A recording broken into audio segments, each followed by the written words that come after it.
Catapult's one of those companies that once you understand what it does, you then see it everywhere. Yeah. We like to joke because it's like we're the only companies that they're paying us to put our names on it. So in sports tech, it's about a $40 billion business today. That encompasses about 20,000 professional teams across the globe. So we're in over 4,400 teams across the globe. The amount of money that's going into sport is just gigantic. It's been an incredible year for stock price growth, but the question is where to from here? Hero or sidekick?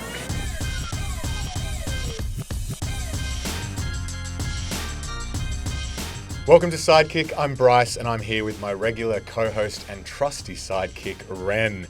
This series is all about understanding the superpower behind some of the most successful businesses and people. This business that we're exploring today is the superpower behind your favorite sports team, and that has been a recipe for success with its share price up 170% in the past year. To get into it, Ren, welcome.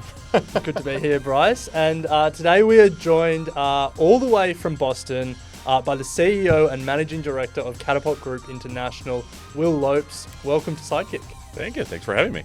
Now, we want to talk about the business of professional sports, just how big it is, and then how Catapult fits in the business. We're going to touch on AI and then a little bit about the future. So we've got a lot to cover today, but let's start by setting the context. Just how big is the business of professional sports? Yeah, it's. I think most people don't understand the scale of the industry, right? So in sports tech, it's about a $40 billion business today. That encompasses about 20,000 professional teams across the globe. And the great news for us is that our industry is growing, right? So unlike other industries, we are the last bastion of live entertainment. There's nowhere else advertisers can go. An NFL team today is worth around $6.5 billion. That is double in 4 years, right? So the amount of money that's going into sport to keep athletes healthy, to succeed, is just gigantic. Yeah. So Will, let's turn to Catapult. For those that haven't heard of the business before, where does Catapult fit into the business of sport? What are you offering? What's the service that you're providing these teams and professional leagues around the world? So the best way to think about us is we're an enterprise software vendor into the world of sports. Think of us as the Salesforce of sports, okay? And basically we have a series of solutions that we will provide athletes and teams and sometimes leagues really focused on helping them save time and ideally finding better insights in how to be successful. So that basically breaks down to sort of two big verticals, or I should say, sort of two big solutions that I think are core to what we do. So the first one is probably, if you've heard of Catapult here in Australia, you're probably familiar and you associate us with a wearables tracking company, right? Mm-hmm. So basically what that has been is a device that athletes will wear on their body, sometimes in game, mostly in training. And what that device is really trying to understand is objectively how hard is that athlete working, so that you understand, how do I keep them at peak condition? How do I avoid injury? Should it happen that they get injured, how do I know that they're coming back in a good way? What does a healthy athlete look like if they're competing in the NFL, et cetera? So that wearables has probably been the core of what we've done here. But the company today is significantly different than just that. And the second core solution that, if you've now been following our story, is our video solution, right? So what we have is a video analysis platform that basically allows teams to not only take the data they get from wearables, but also other data that they're collecting themselves, other data that they may pull from the league, video feeds they may pull for the league, all of this to try to figure out, how do I prepare for the next game? How do I scout my opponent? What's their weakness? So we're in over 4,400 teams across the globe at this point. So any team that you could imagine, at the NFL, EPL, big college teams in the U.S., AFL here in Australia, you name it, we're typically a supporter of it. Yeah, Catapult's one of those companies that once you understand what it does, you then see it everywhere. Every time you're watching sport, you see the trainers pull the device out the back of their jersey at the end of a game, or when they're training and they're wearing their sports bra looking thing to to train in. It's just you realize how ubiquitous it is. No, we like to joke because it's like people will pay teams and athletes to put their logo on their jersey, Yeah. and then at the end of the game they'll take off their jersey and it'll say Catapult Yeah. on it, right? And we're always like, we're the only companies that they're paying us to put our names on themselves. Yeah. And you mentioned there a couple of leagues and teams that that you use your technology, but I think it is worth just stressing that point a little bit because you guys really are the market leader. Like your technology is ubiquitous. Just give us a sense of, a laundry list, I guess, of all the big leagues around the world that you guys are working with. Yeah, I think as I mentioned, there's 20,000 teams across the globe, right, from a professional sense. And we now support about 4,400 overall.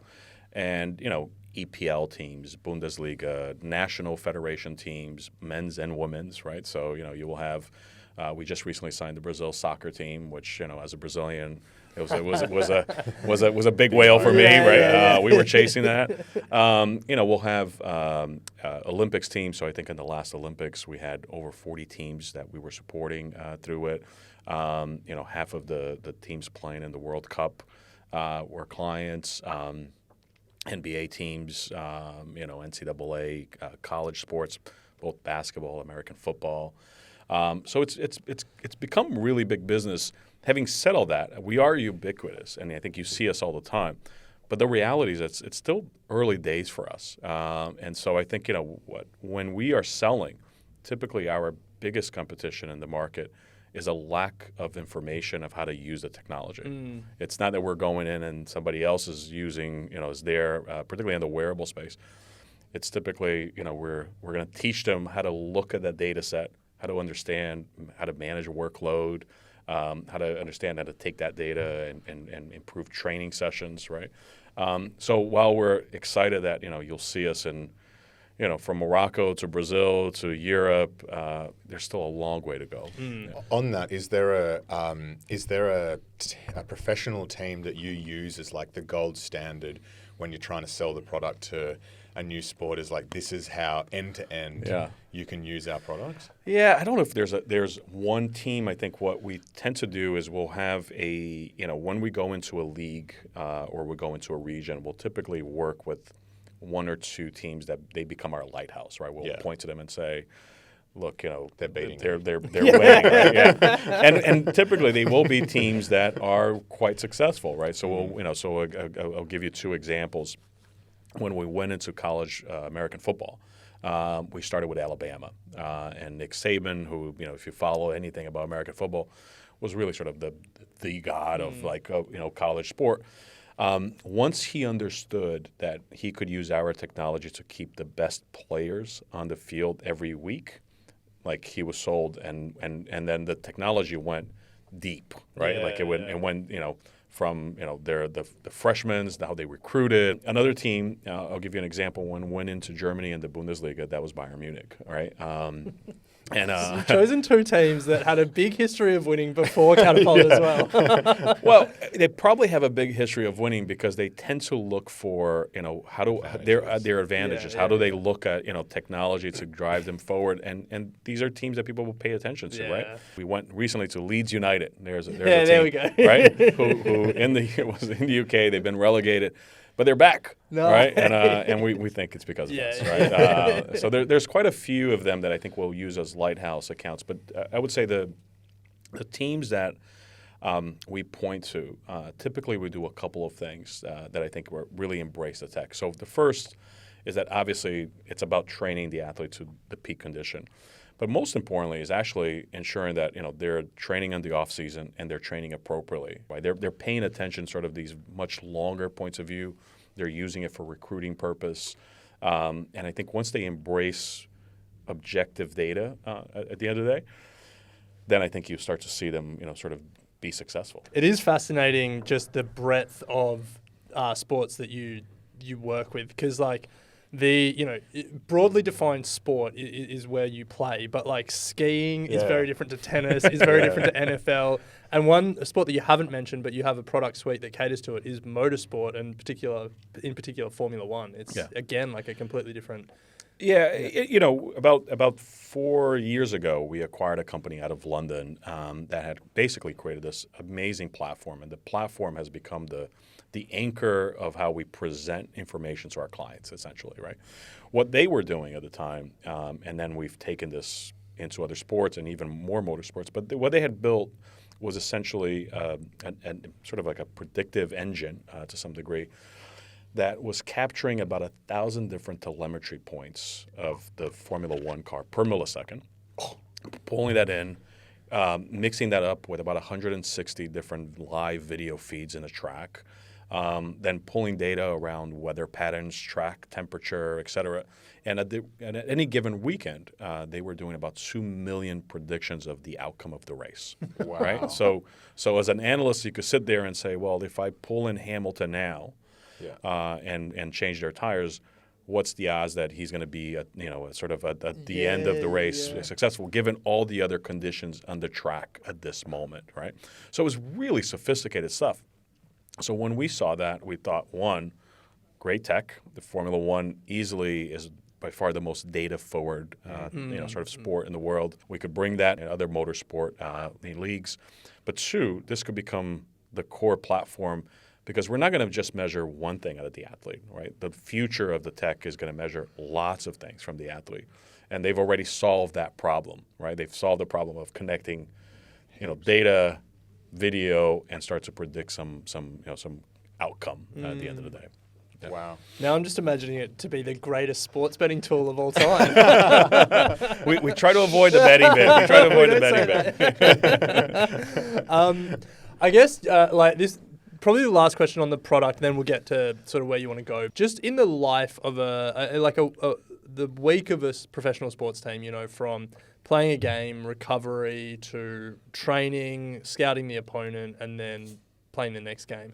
Can you just give us a sense of how integrated your product suite is through the course of a week? It's almost hard to kind of pinpoint it because it would be, 90% of the times they're using our tech, right? And so, you start with sort of preparation. They start with our video analysis tool, and they're watching formations, how the tactics of the other team tends to kind of go together. The sports scientists or the strength and conditioning coaches are looking at, if you're the athlete, how did you do last week? How hard were you working? Where are you in recovery stages?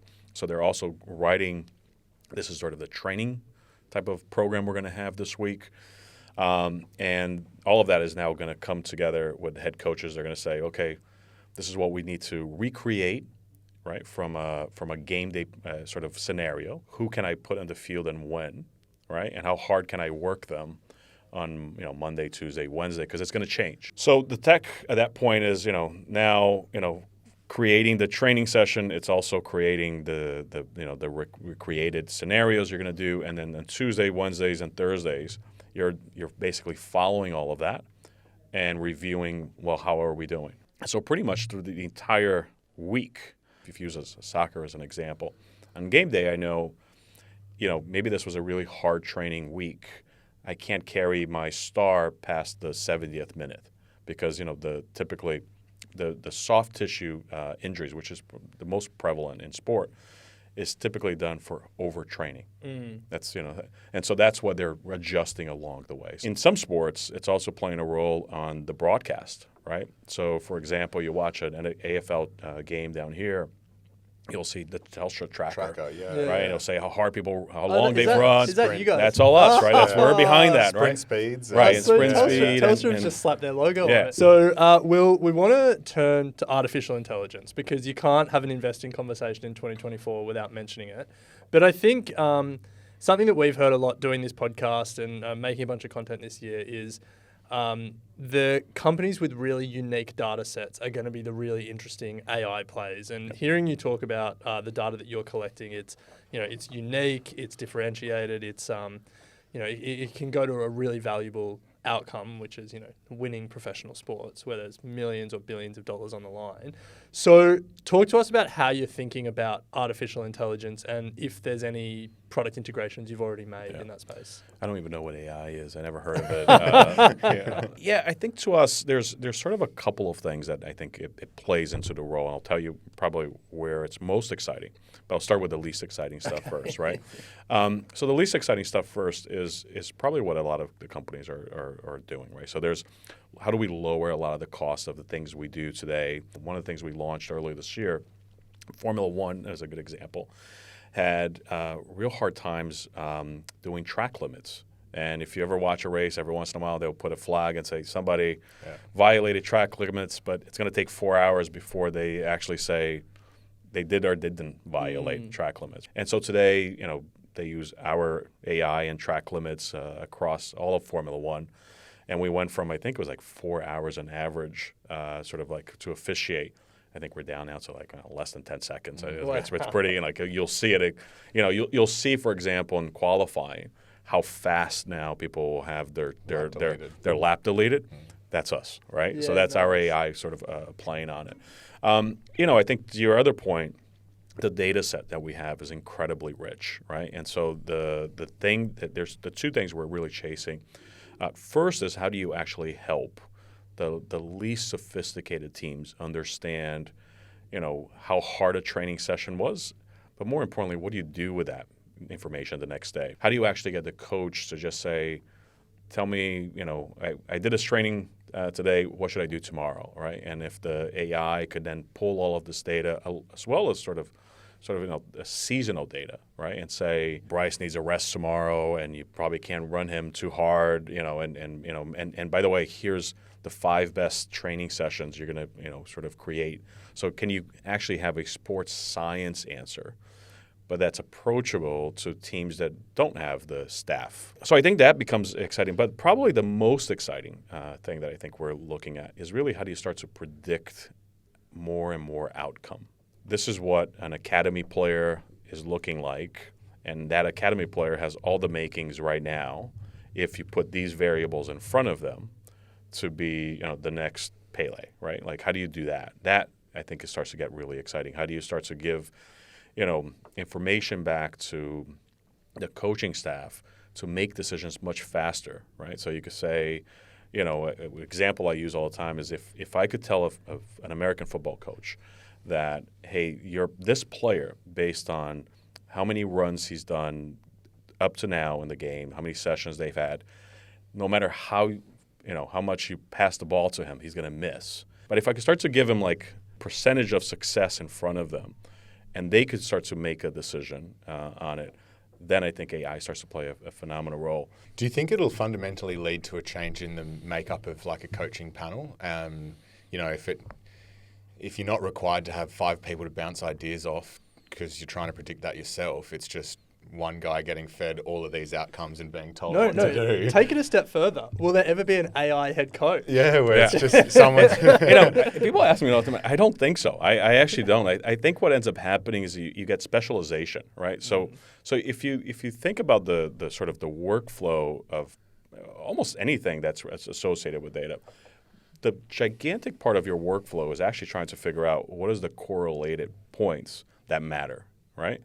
Once you get that, then you're spending very little time actually trying to fix the problem, right? And so what will happen is, a lot of what happens in Formula One is a good example.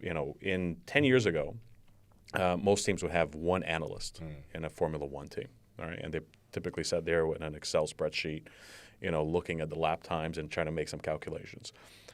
Today, a team like Mercedes will have over 200 analysts, right? And what they'll do is they'll start to specialize in what they analyze, right? The data is coming faster to them, so they can make decisions on, there's a guy who just watches the right tire, there's a guy who watches the left tire, right? And I think that's what will probably occur. But like, surely it'll get to a point where AI is just specializing right, front, back. Do you know what I mean? You could, but I think that I think people forget in sports too. There's this human dynamic of how do I motivate you. Once I know how to fix the problem, I still got to get you to actually improve the problem. Yeah. And that's very hard to do it as a non-human entity, right? Yeah. I think the best analogy for this, when I think about it, is the spreadsheet. And when the spreadsheet first got invented, Lotus 1, 2, 3, everyone thought it would kill the job of accounting because things that would take a week would now take, an hour. And everyone was like, well, then, accountants will be so much more efficient. You won't need them anymore. But what it actually led to was a massive explosion because then of accountants, because then what they could do and the value they could add was so much more because they weren't spending all this time on the manual task of building, whatever happened was before spreadsheets, ledgers, and then they could do the analytical work of figuring out ways to improve and stuff like that. And it feels like that's where AI will go. It's like all of a sudden I can run a million scenarios and I analyze the left tire in this way and that way, and it's just like the analytical ability will be so much higher. I think it's just going to reduce the time it takes to find the answers that provide some insights to how to improve, right? People are still frustrated that, the ref will go away and look at a booth and spend the next 5 minutes figuring out, is it a penalty or it's not a penalty, right? I think that time will just get removed and we'll just enjoy, better games and ideally better athletes. So that's the positive side of AI. There is also like the threat that potentially you guys face from AI, and that might be that right now you have this like differentiated advantage because you have the tracking technology that then can feed into your video software. But as AI gets better, potentially the value of having like the tracking software on athletes might be less because AI can figure out other ways to get some of that information, or you could have your competitive advantage eroded in other ways. So how do you think about the threat of AI? Yeah, I think you said it earlier where the advantage is, and that is on the data, right? I think the sort of the algorithms that will happen in machine learning and sort of big language models, they're all going to get commoditized, right? They're already starting to all become quite a commodity. The question is, what's the data behind it? We have collected over 5 petabytes of data to date, right? Is petabytes after terabytes, or is there something in between? Okay, And I think people forget how gigantic that is, right? Take the media world, right? All these language models are really as good as what they get trained on, right? And if the New York Times tells you you can't access their content as they're now going through it, the person who does access their content will have an advantage over everybody else. And I think that's kind of what's going to happen for us. So for us, it's really about the data. It's how do we help people understand the benchmarks. We are so far ahead of everybody else that I think that value will eventually get to, sort of be there. Yeah. We're going to take a very quick break, and then on the other side, we will be back to unpack what the future holds for Catapult. We'll be right back. This series is brought to you by Superhero, the official superannuation and share trading partner of Hawthorn Football Club and the first ever official superannuation partner of the Sydney Swans. Superhero is proud to be a premier partner of these two legendary AFL teams, bringing exciting new opportunities to our customers, such as exclusive giveaways, game day events, and unique content for all you Superhero footy fans. To celebrate the partnership, Superhero is giving away 50 custom-made Superhero Sharon footballs. You can find out more details and a link to join the giveaway in this episode's description. Terms and conditions apply. Download the Superhero app now and take control of your financial future. Welcome back to Sidekick. We are here with the CEO of Catapult, Will Lopes. Will, it's time to discuss what the future holds for Catapult because, as we've said, it's been an incredible year for stock price growth. But the question is where to from here? Not yet profitable. How do you think about the financial side of the business at the moment? Yeah, so I think we've gone through this amazing evolution of basically becoming a company that now has a strong subscription model. I think we have a platform that we're adding solutions to it. We're becoming really, really good at cross-selling more solutions into sports team. The way we approach our sort of financial targets is really pretty straightforward. One, it's we have a goal in the top line. Ideally, we're growing at 20+% annually. The way we look at growth is on the contracts, right? So how the contract value that we're growing with teams. 2, typically our target is let's retain about 95% or more of our contract value. And then lastly, are we expanding the wallet size of our team? So ARPU is essentially, right? So are they buying more solutions along the way? Are they buying new algorithms as we sort of bring technology in? And the way we break all of that down, we have a top line, we have a variable cost structure that basically it's sales and marketing, cost of goods. That today is around 52%. So every dollar, for us to generate a dollar of revenue, it costs us 52 cents of that. And ideally getting better and better, right? So we ultimately want to get that to around 45% on variable.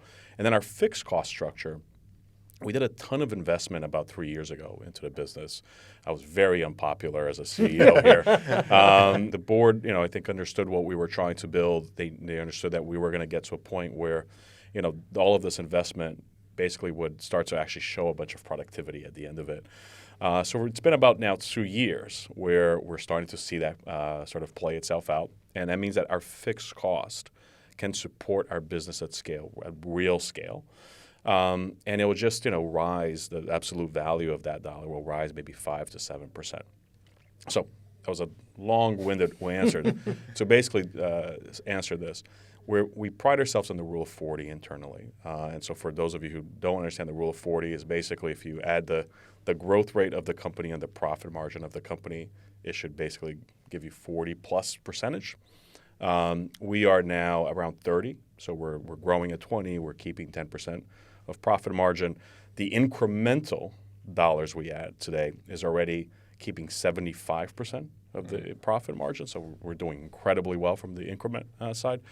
And our focus is to basically have a company that runs at 30% profit margin, right? So how do we look at the numbers overall? We're about $100 million at the end of the last fiscal year. We just released our half-year results this time around 58 million US, right? So US, where I have to always remind folks down here. It's, Our anticipation is that we're on path to basically double our revenue in sort of 3 to 5 years. And when we get there, about $200 million, we'll be basically producing about 30% profit margin. So about $60 million on it. Nice. That'd be pretty amazing if you guys can get there. I guess the question that always comes up with Catapult is like, because you are a market leader, you're so ubiquitous, and you mentioned you got 4,400 of the 20,000 professional sports teams. So there's still like obviously a lot of growth there, but there are competitors. There are some teams that you may never be able to convince you to use your technology. So how do you think about like what needs to happen for you to double your revenue and to achieve those growth targets? Like how many teams do you need? Like and is the market big enough to support that? And how do you think about that? So I would say to double revenue is very straightforward. I've stopped paying attention because it's not a matter of if, it's a matter of when, right? I'll tell you how we're going to double revenue. It's pretty straightforward. There's 20,000 teams across the globe. Our goal and midterm is to basically get 5,000 of them to be using our wearables technology. Our average contract today in that space is around 20,000 USD. Okay, so if you add those up, that's about $100 million. Today, that space for us, I think we're sitting just a little under 3,000 teams. So we got to add another 2,000. And given our track record, if we grow at the lower end of that, we'll take 5 years. If we grow at the higher end of that, we'll take 3. Then we want to cross-sell at least half of that base in buying our video solutions, so about 2,500 teams. We have about 1,000 of them today, and we're growing really fast. This past half year, we grew 80% in cross-selling. If we do that and we convert them into our entire video suite, typically a contract in our video suite is around $40,000. So you do that, that's about another $100 million. So put that together, and if we keep the retention rates, which we I think are like 96, 97% every year. So it's been phenomenal, sort of the stickiness of the product. We feel very confident that we're going to get to 200. I always tell investors now, typically as a CEO, you're working 5 years ahead, right? You want your team under you to be working the next 3 years ahead. And then a team under them delivering this year's results, right? I'm well past that $200 million. My team knows how to do it. They're delivering it. The results are showing it. I'm working how do we get to the $1 billion mark. Nice. Now, people might hear you say that and think it echoes of quite a famous CEO. Like that was Jeff Bezos's famous line. People would congratulate him on the quarter, and he said, I'm working 3 years, 5 years ahead. You have a long and distinguished career at Amazon before this. You called it out appropriately because that's where I learned it, right? And so, you would sit with Jeff and they would do these OP1 reviews. That's what they were called, their operating plans. And typically the operating discussion was a 5-year view, right? And that's where he sat in and talked to you and kind of said, I don't like this. I was part of the launch of the original Kindle. I worked on some of the Prime stuff that we did. I worked on the Fire phone, which wasn't a great success, but it turned into Alexa eventually, right? That was sort of what came out of it. And I think the philosophy you learn inside Amazon is really twofold. One, don't get too caught up on the result that you have right now if you feel really validated that what you're building long term is actually all coming together. Typically, it takes a while for the rest of the world to catch up. Use it to your advantage. We built Marketplace when I was there, and no one saw it coming, right? Like, no one saw that. They were like, why would these guys allow a different store to sell inside their store? That makes absolutely no sense, right? And now it's like 40% of Amazon, right? I was fortunate enough to be at Audible in the late 90s. When I joined, we had less than $100,000 of revenue. Wow. I saw that we became the first subscription business that was listed in NASDAQ. We went through I thought we were going to be a billionaire in '99, and then by 2001 we were not. But by 2008 we had built a really successful audiobook business. We sold that to Amazon, and from 2008 to another over a decade, I spent doing a ton of fun stuff at Amazon, and had the privilege of working with Jeff and his S team. So. You learn a few things from a guy who's built $1 billion of wealth, right? More than $1 billion of wealth. Well, Will, that brings us to the end of our podcast today. Thank you so much for joining us. It's been an absolute pleasure. A company that Ren and I have spoken about on our show plenty of times before and have been watching with great interest, and it's great to get some insight straight from the source. If anyone listening wants to find out more info about Catapult, where can they go? Catapult.com, investor relations typically is where you're going to find us. But thank you for having me. Congratulations. I think you guys are doing a fantastic job on this. And I look forward to telling you more about it when we get closer to the $1 billion. Yeah, looking forward. We look forward to $1 billion, here we come. Well, if you're interested to learn more about how you can grow your wealth like a superhero, head to superhero.com.au/registration. Subscribe to Sidekick wherever you are listening so you don't miss an episode. And if you enjoyed this episode, please leave a rating and review wherever you listen. It really does help us find new superheroes. That's it from us, your trusty sidekicks. We'll be back uncovering more superpowers next episode.